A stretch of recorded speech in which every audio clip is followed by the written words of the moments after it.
आपके अपने YouTube channel रोजगार कैंपस में आपका स्वागत है। मैं शुरुआत करते हैं आज क्लास नंबर 12 के साथ में। ठीक है।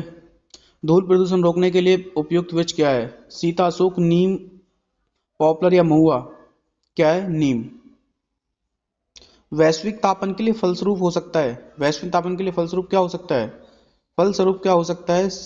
वो हो सकता है तट रेखा में परिवर्तन। क्या हो सकता है? तट रेखा में परिवर्तन। ठीक है। मानव जनित पर्यावरण प्रदूषण कहलाते हैं पीड़ाहारी, प्रतिजीवी, परजीवी, इनमें से कोई नहीं। क्या कहलाते हैं? वो कहलाते हैं परजीवी। ठीक है। ऊर्जा के किस रूप में प्रदूषण की समस्या नहीं होती है? कोयला, पेट्रोल, परमाणु, सौर। किस रूप में नहीं होती है? जल्दी बताओ। क्वेश्चन नंबर 44 का आंसर क्या होगा? वो होगा परमाणु।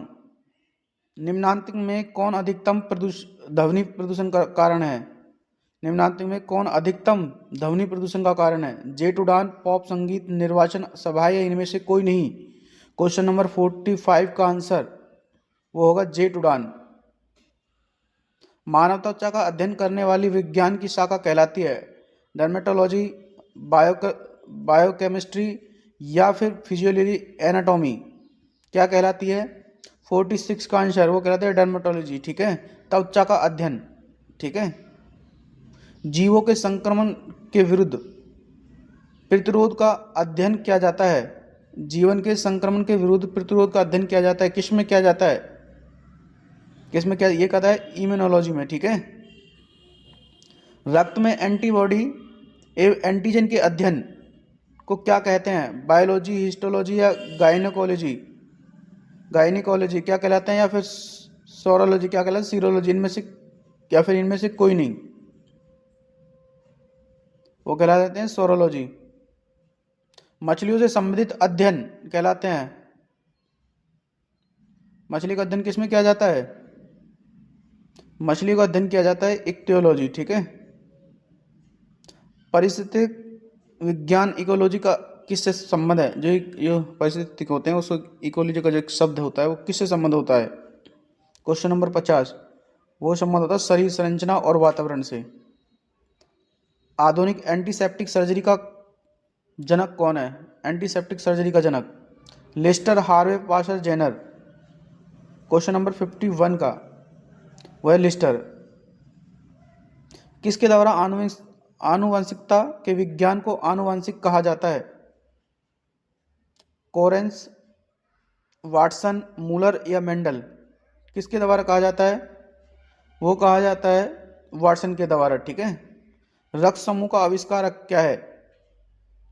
रक्त समूह की खोज किसने करी? एक क्वेश्चन पूछा, रक्त समूह का आविष्कारक कौन है? रक्त समूह का आविष्कारक कौन है? क्वेश्चन नंबर 53 लेड स्टिनर। हृदय का पहला प्रतिस्थापन किसके द्वारा किया गया था? डॉक्टर लुईस पास्चर के, doctor William Harvey, doctor Christian Barnard या इनमें से कोई नहीं? क्वेश्चन नंबर 54 वो क्या कहता है? डॉक्टर क्रिस्टियन बेनार्ड के द्वारा। ठीक है। विकास का सिद्धांत किसके द्वारा प्रतिपादित किया गया है? अरस्तु, डार्विन, पास्चर या मेंडल?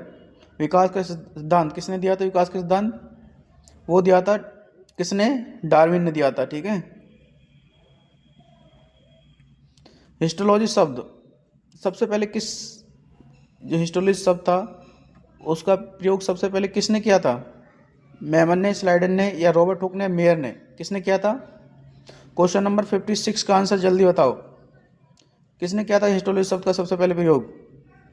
वो किया था मेयर ने। ठीक है। निम्नलिखित में से कौन सा ऊतक घाव भरने में सहायक होता है? ऐसा ऊतक कौन सा है जो घाव भरने में सहायक होता है? कौन सा होता है? क्वेश्चन नंबर 57 का आंसर वो होता है एपिथेलियमी ऊतक। ठीक है। निम्न में से कौन एक शरीर को गर्म करने हेतु उत्तरदायी है? वसायमिक उत्तर, रोम, संवेद ग्रंथि या सोहोजी ग्रंथि? सोहोजी ऊतक होता है, संवेद ग्रंथियां होती हैं या फिर रोम होता है या वसायमिक उत्तर होता है ऊतक होता है? 58 का आंसर क्या होगा? वो होगा वसायमिक उत्तर। ठीक है। वसायमिक ऊतक। ठीक है। संवेदना का चालन शरीर के एक भाग से दूसरे में किसके द्वारा होता है? संवेदना का चालन शरीर के एक भाग से दूसरे में किसके द्वारा होता है? संयोजिक ऊतक, पेशिक ऊतक, एपिथेलियम ऊतक या तंत्रिका ऊतक, किसके द्वारा होता है? क्वेश्चन नंबर 59 ये होता है हमारा तंत्रिका ऊतक के द्वारा। ऊंट का कुबड़ किस ऊतक का बना होता है? जो ऊंट का कुबड़ होता है वो किस ऊतक का बना होता है? क्वेश्चन नंबर 60 का आंसर क्या हो, किसके उत्तर बना होता है? होता है वसामयक ऊतक का। ठीक है। मास्ट कोशिकाएं पाई जाती हैं, जो मास्ट कोशिकाएं कहाँ पाई जाती हैं? संयोजिक ऊतक में, तंत्रिका ऊतक में, पेशी ऊतक में या रुधिर ऊतक में? किस में पाई जाती है मास्ट कोशिकाएं? ये पाई जाती हैं किसमें? संयोजिक ऊतक में। ठीक है। फेफड़ों को ढकने वाला आवरण कहलाता है, फेफड़ों को जो ढकने वाला आवरण होता है वो क्या कहलाता है? पेरिकार्डियम, सीरोसा या पेरिटोरियम या फ्लूरा, क्या कहलाती है? क्वेश्चन नंबर 62 वो कहलाती है फ्लूरा। ठीक है। किसी जीवित देह के भीतर कोशिका या ऊतक की मृत्यु को क्या कहते हैं? क्या कहते हैं? क्वेश्चन नंबर 63 का आंसर क्या कहा जाता है? वो कहता है नेफ्रोसिस। ठीक है। कोशिका में पाए जाने वाला आनुवंशिक पदार्थ क्या है? प्रोटीन, कार्बोहाइड्रेट या डीएनए, आरएनए? क्या है? वो है डीएनए। कोशिका में पाए जाने वाला आनुवंशिक पदार्थ वो क्या है? डीएनए। डीएनए का डबल हेलिक्स मॉडल किसने दिया था?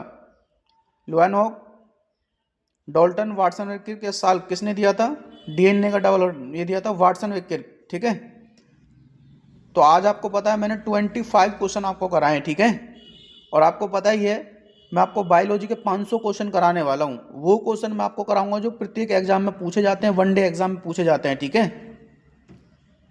अगर आपके बायोलॉजी के क्वेश्चन 5, 6, 7 या 10 जितने भी क्वेश्चन आएंगे वो इन्हीं में से आपके एग्जाम में, वनडे एग्जाम में आने वाले हैं। ठीक है। लेकिन याद रखना जो क्वेश्चन आपसे बनता नहीं है उस क्वेश्चन को आपको नोट करके चलना है। ठीक है। तो आज के लिए इतना ही। धन्यवाद।